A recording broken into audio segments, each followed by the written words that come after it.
So let's talk about what drives valuation here and how do you really get ready for your transaction. Given those cycles, this is what we're hearing from sellers right now. I don't want to work anymore. Work's really hard. I just survived COVID. It's no fun. It's harder. Regulations, supply chain issues, employee issues. It's really hard. It's not as much fun as it used to be. Number one. Number two, I don't have to work. Going back, you got 12-year run here. I've got more money than I can really spend. I'm good. Just monetize it and let's see if we can move on. And I want to focus my time elsewhere. I'm now 12 years older than when I thought I was going to sell. And this was an actual quote from an actual client who said, believe it or not, I actually like my wife and I want to spend more time with her while I can. So I want to focus elsewhere. My priorities are here. And most importantly, from our business, I don't have anybody to take it over. My kids really don't want the business because they've become doctors and lawyers and Indian chiefs, and they don't want to come back to our manufacturing business. What's interesting, that's really driving M&A and the motivation behind it. What we don't hear from business owners is interest rate concern, inflation concern, stock market, investment, global issues. So it's all driven, the middle market especially, is all driven by the personal state of mind of owners at the moment. So before you can launch into any transaction process, you've got to look at the options, and there are a lot of them. Most business owners think about a bifurcated or a binary option. Either I control 100% and I own 100% and I do everything, or I'm out. And that's not necessarily true. There's a lot of gray in between those two extremes. And it depends, again, on those personal objectives, but also what the strategic plan on the business is. I want to stay for the next phase, but my kids don't want to do it. I'd like to transition. Well, perhaps maybe a private equity investor makes sense. I'm really excited about the next 10 years, but I don't have the resources to do it. Well, maybe a growth investor makes sense. Or maybe I want to walk away over the next 6 months and have a smooth transition for my management team and my employees. Well, then perhaps a strategic buyer makes more sense. But it's not a binary market. There's everything in between. We try to customize each of our transactions and each of our processes to meet and hopefully exceed those expectations and objectives going into a transaction. So think about the options first. That's the key way to drive value. Is it cash on the barrelhead today? Is it rollover equity? Do I still own the majority? It really depends on the objectives. This comes out of your Corporate Finance 101 MBA, first year MBA classroom, right? The one on the left there is a quantitative analysis. You look at public markets, you look at M&A transactions, and you do a discounted cash flow. Here's why that doesn't matter. You ready? And my valuation professor at NYU wouldn't like me right now. But a discounted cash flow approach, you tell me what number you want, we can make all the assumptions come to whatever number you need, right?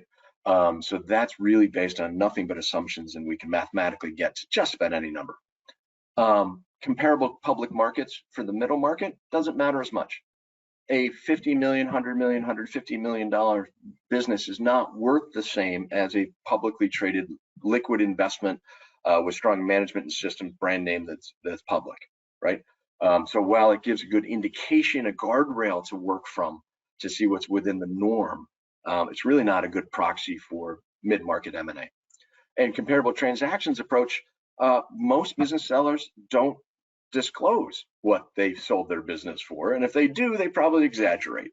So the data set that you use to do that is probably fairly limited and probably less accurate than you would believe. But at least those three give us a mathematical formula to put a box around it and come up with a reasonable range of values.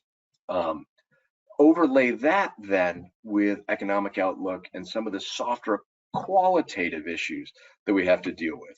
Operational issues, financial issues, brand, how strategic is it? What's the growth prospects? How good is management?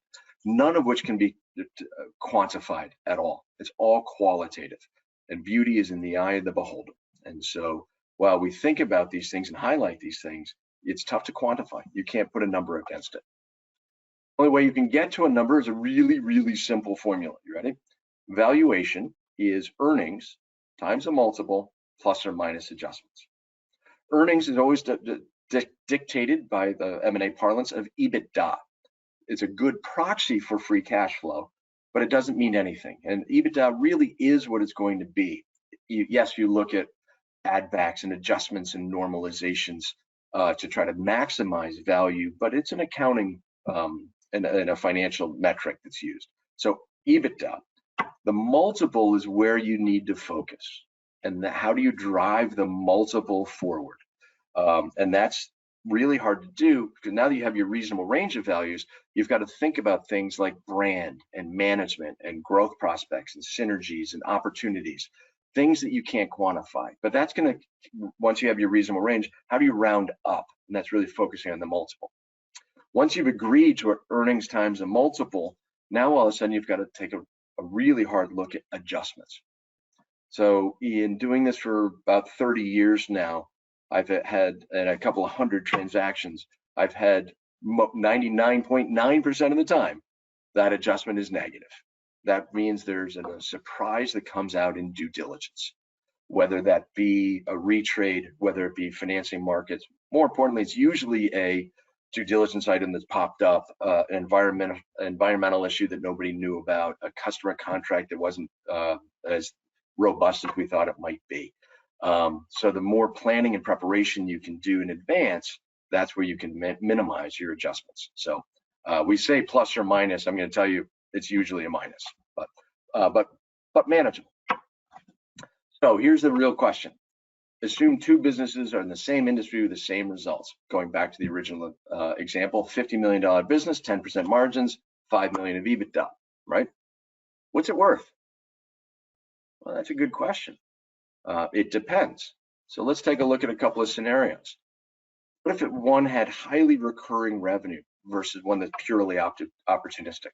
One has thousands of customers, one has one customer. Have a strong pipeline of growth and a lot of new product development and new things that are coming to market versus I'm pretty stagnant. I don't really have that pipeline coming to do. What happens if I'm really accelerating growth? You get credit for momentum. What if you're accelerating growth? What if the other one's declining? You get credit for momentum, right? So you can't look at simply a formula of what the value is worth, because it really depends on all the other factors that need to come into consideration. This is why planning and preparation now for a transaction next year can take place, because you can articulate all of this going forward. These are two slides that are really detailed. One's really detailed, one's really obvious. The one on the left is all the things you need to prove to really drive value.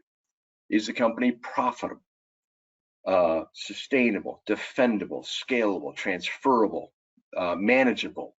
Is it leverageable? Can I borrow? And most importantly, is it saleable? Is there a way that, not for this transaction, but for the next one, can I get out if I'm a private equity investor? That competition from private equity guys will drive corporate buyers to pay more if they really want the business. So that's some of the softer stuff that again, it depends, but that's really where we focus a lot of our time. If you look at it very, very high level and very holistically, value is the inverse of risk. If there's a way that I can de-risk the company by having multiple clients, by having recurring revenue, by having a strong management team, by having good infrastructure, that all increases value, right? It's so obvious, but most folks forget this. Most folks that have been driving their business and really managing their business for years, if not decades, if not generations, have a different perception of risk. Well, it's always been that way, so it's really not risky, versus somebody who's looking at it with fresh set of eyes that comes in and says, wow, that's actually quite risky. So really think about that formula as you plan and prepare for a transaction next year. This is the other one that we love. Purchase price is the very tip of the iceberg. It's the only quantifiable measurement of success. It's probably the least important. Let me say that again. Purchase price is probably the least important metric to look at when you're thinking about value for your company. Why? Because now you've got to look at what kind of structure it is. Is it a stock purchase versus an asset purchase? Is it all cash up front? Is there an earnout? Is there rollover equity? How long is the transition period for the owners? What's the success rate for the management team that stays? What about the legal side of things? What about the certainty of closing? What about your reputation? What about your legacy? What does it mean for your community that you've been building this company around? And your customers, your vendors, your employees, and literally the town in which this is all happening. How certain is closing versus the risks of getting to the finish line? I can say unequivocally that all of our auction processes that end up with multiple offers, I can't remember the last time our sellers took the highest price because it was valued on everything else. We have lots of colorful stories on how those conversations go, but valuation, the purchase price, believe it or not, is one of the least important things at the end of the day. It does come down to the confidence of closing to make sure I've explored all the right options, I have a good valuation, and that the transaction will actually close. If that confidence means more than anything else. If you're sitting there about to sign all the hundreds of pages of legal documents and your hand is shaking, something's not right. Don't close that deal. If, however, you come in and you've looked at the options, you've run a process, you have a decent valuation, and you've figured out all the softer stuff, you can come in enthusiastically and confidently and say, this is a great transaction for everybody involved, and be happy to sign on the dotted line.